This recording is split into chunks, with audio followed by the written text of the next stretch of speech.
हाय viewers. Business को अपने operations को रन करने के लिए फंड्स की ज़रूरत होती है और जो फंड्स ओनर अपने बिजनेस में इन्वेस्ट करता है उसको कैपिटल कहते हैं।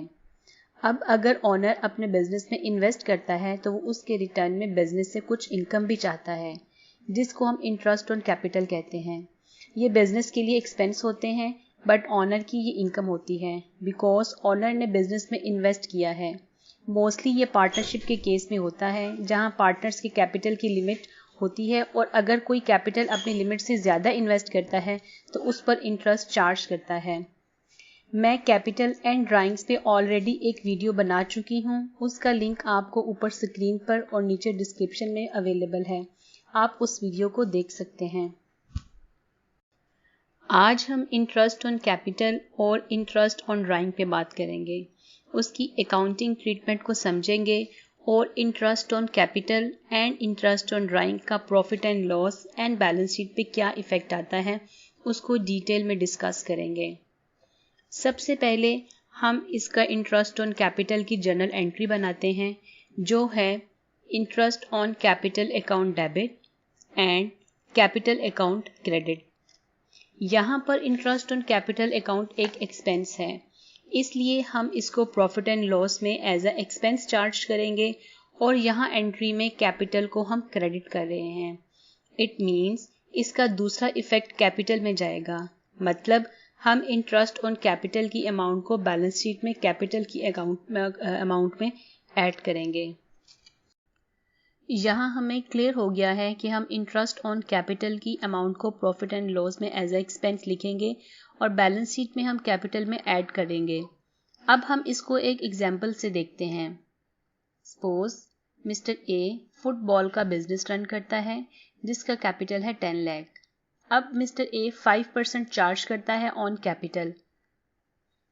हमने इसकी जर्नल एंट्री करनी है और इसको प्रॉफिट एंड लॉस और बैलेंस शीट में शो करना है। अब सबसे पहले हम इसकी जर्नल एंट्री करेंगे जो यहाँ होगी interest on capital account debit and capital account credit 50,000 से, बिकॉज 10 लाख का 5% 50,000 बनता है। अब यहाँ इंटरेस्ट ऑन कैपिटल एक एक्सपेंस है जो हम इंटरेस्ट ऑन कैपिटल अकाउंट को प्रॉफिट एंड लॉस अकाउंट में डेबिट साइड पे शो करेंगे एज अ एक्सपेंस और बैलेंस शीट में हम इसको कैपिटल में ऐड करेंगे। अब बैलेंस शीट में ऑलरेडी कैपिटल है 10 लाख, जब इसमें इंटरेस्ट ऑन कैपिटल ऐड करेंगे तो नेट कैपिटल 10,50,000 हो जाएगा।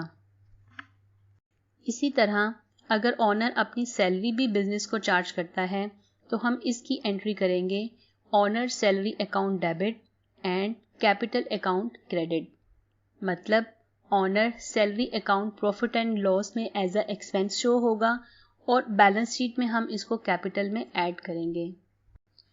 अब अगर ओनर बिजनेस से फंड विथड्रॉ करता है तो इसको ड्राइंग कहते हैं। अब बिजनेस से जब ओनर फंड्स निकालता है तो बिजनेस उस पर इंटरेस्ट चार्ज करता है जिसको इंटरेस्ट ऑन ड्राइंग कहते हैं। इसकी जर्नल एंट्री में हम ड्राइंग अकाउंट को डेबिट करते हैं और इंटरेस्ट ऑन ड्राइंग अकाउंट को क्रेडिट करते हैं। यहाँ interest on drawings account business की इनकम होती है, इसलिए हम इसको प्रॉफिट एंड लॉस की क्रेडिट साइड पे लिखेंगे और बैलेंस शीट में हम इसको कैपिटल में से माइनस करेंगे। सपोज मिस्टर ए फुटबॉल का बिजनेस रन करता है जिसका कैपिटल 10 लाख है। अब मिस्टर ए 2 लाख बिजनेस से विथड्रॉ करता है और बिजनेस उस पर 5% इंटरेस्ट चार्ज करता है। अब यहाँ मिस्टर ए ने 2 लाख विथड्रॉ किए जिस पे 5% इंटरेस्ट बनता है 10,000। यहाँ हम ड्राइंग्स अकाउंट को डेबिट करेंगे और इंटरेस्ट ऑन ड्राइंग अकाउंट को क्रेडिट करेंगे 10,000 से। यहाँ पर इंटरेस्ट ऑन ड्राइंग्स बिजनेस की इनकम है, इसलिए ये प्रॉफिट एंड लॉस में क्रेडिट साइड पे आएगी एज अ अदर इनकम और ये बैलेंस शीट में ड्राइंग के साथ ऐड होकर कैपिटल में से माइनस होगी, मतलब हम कैपिटल में से 2 लाख और 10,000 दोनों को लेस करेंगे। आज हमने सीखा कि इंटरेस्ट ऑन कैपिटल बिजनेस का एक्सपेंस है और इंटरेस्ट ऑन ड्राइंग बिजनेस की इनकम है। इंटरेस्ट ऑन कैपिटल को हम बैलेंस शीट में कैपिटल में ऐड करते हैं और इंटरेस्ट ऑन ड्राइंग को हम कैपिटल में से माइनस करते हैं। मैं उम्मीद करती हूँ कि आपको समझ आ गई होगी। अगर आपको ये वीडियो पसंद आई है तो इसको लाइक कीजिएगा और शेयर कीजिएगा। अगर कोई सजेशन है तो लाजमी शेयर कीजिएगा। Thank you.